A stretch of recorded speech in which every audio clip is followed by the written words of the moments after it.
à une époque, le libraire était indispensable. On était un peu obligé de se tourner vers lui pour ramener des collections de livres, échanger. Enfin, avec Internet, on peut le faire tout seul. Hmm. Bon, c'est pas facile, c'est pas simple.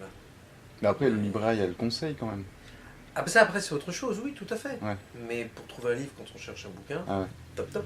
Oui, il y a des gens qui m'envoient des emails à 1h du matin. Pour acheter?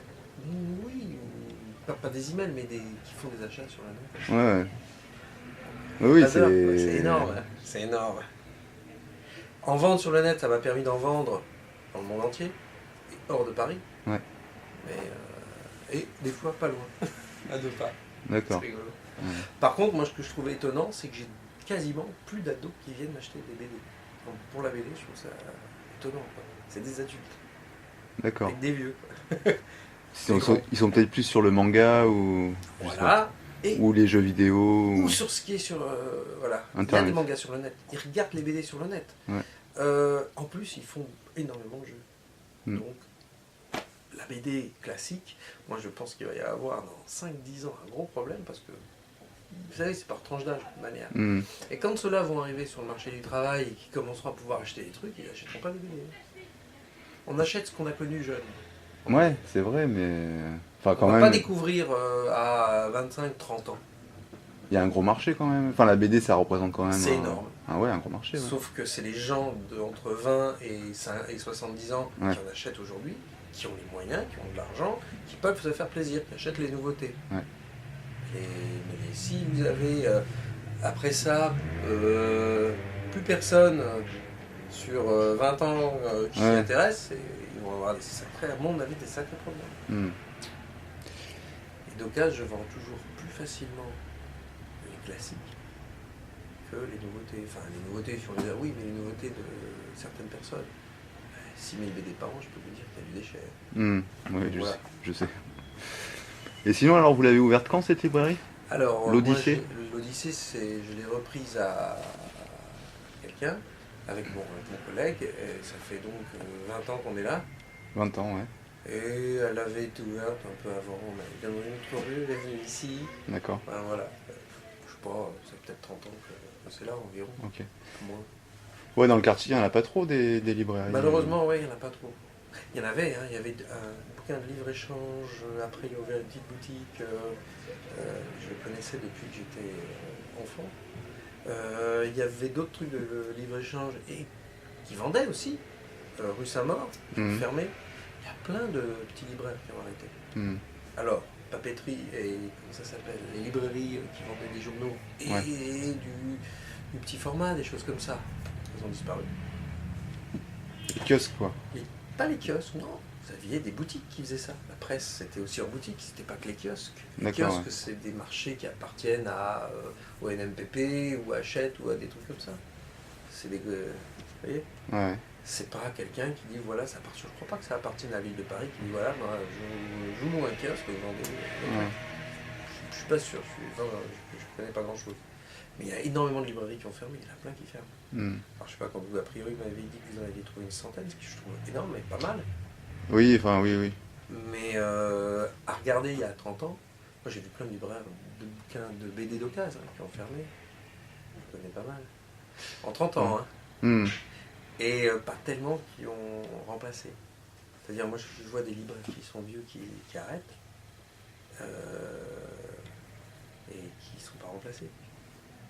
Les gens rue du Cherche-Midi, ils sont les derniers, ils étaient 4 avant. Dans le quartier latin. Ouais. Il y a du monde dans le quartier latin, il y en a Ouais. plus. Ouais, c'est vrai que les bouquinistes, souvent, c'est pas des jeunes. Hein, que... Ouais, c'est pas un métier d'avenir. Je pourrais pas refourguer ma librairie à mes gamins. C'est pas possible. Je pense pas qu'ils en vivraient, il faudrait qu'ils fassent autre chose. Donc, Et vous vendez quoi ici, alors? alors, c'était à la base surtout une librairie de BD ancienne.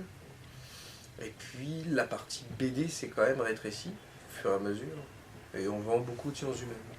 D'accord. Finalement, bon, des polars, des machins, mais de la philo, de la psychanalyse, c'est que de la psycho, D'accord. de l'histoire, d'ésotérisme. Et au niveau BD, donc vous avez des BD de collection. Ouais, c'est plutôt ce mur-là et ce qui est là. Ouais, Et puis on a des BD d'occasion, qui est le grand machin là au milieu. Voilà. d'accord. Après, c'est compliqué, je trouve que c'est de plus en plus compliqué. Pour avoir des lots, pour vendre? Pour vendre surtout. Mais je dis, il y a tout un tas de BD, des petites BD qui tournent moins, vu qu'il n'y a pas d'ados qui viennent les acheter. Ouais.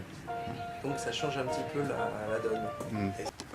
Après, tout ce qu'on va avoir en librairie, ça dépend de ce qu'on trouve. Oui, forcément. Ouais. Et je vois que pour vos BD de collection, vous dites de vos côtés moins 20%. Voilà, on a du pris BDM. un truc systématique qui en fait moins 20. D'accord. Donc vous suivez toujours le BDM? Oui, parce que c'est pas mal. Et puis, bon, après, il faudrait regarder sur le net et autres, mais souvent c'est beaucoup plus cher. Alors, bon, C'est plus cher sur le net que sur le BDM? ouais, souvent sur les sites machin. D'accord. Après, la référence est pas mauvaise. Bon, pour certains trucs, c'était un peu trop cher, à mon sens, hein, pour certaines BD modernes. Ouais. Mais sinon, pour beaucoup de choses, non, il y a eu un gros travail qui a été fait avec le temps. Donc, Ouais. non, le BDM, ça a commencé en 79, je crois. D'accord. Ouais, je sais pas. Et bon, non, il y avait deux arrivistes à ce moment-là. Il y avait BDM et la Chambre de Russe.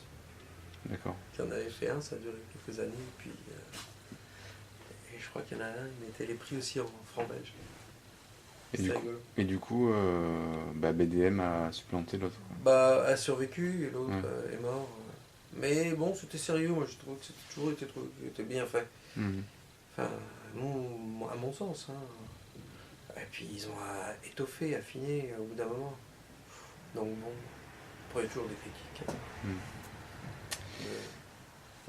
L'un dans l'autre, ça fait une base quand même, de toute manière. Oui, ça fait une base. On fait ce qu'on veut. Et vous faites des salons ou des trucs comme ça ou... Non, ça fait pas mal d'années que j'ai arrêté. Ouais. D'abord, il n'y a plus de salon de bande dessinée. Ouais. Ça a été d'abord à la Bastille, Ouais. à la gare, l'ancienne gare. D'accord. Au début. D'abord la Mutualité, après à la gare de la Bastille, après ça a bougé, c'était le long des quais de Seine, ça a été porte de Champéret. Mais au bout d'un moment, franchement, c'était moins rentable. Ouais, porte de Champéret, il y a le... Salon du vieux papier. Voilà. Où il y a de la BD aussi. Il y a un peu de BD. Moi, je laisse tomber. Et une fois par an, mairie du 13e, il y a aussi un truc de BD de collection. Ouais. Ok. Bon, je vous remercie. Mais de rien. Bon courage. Hein.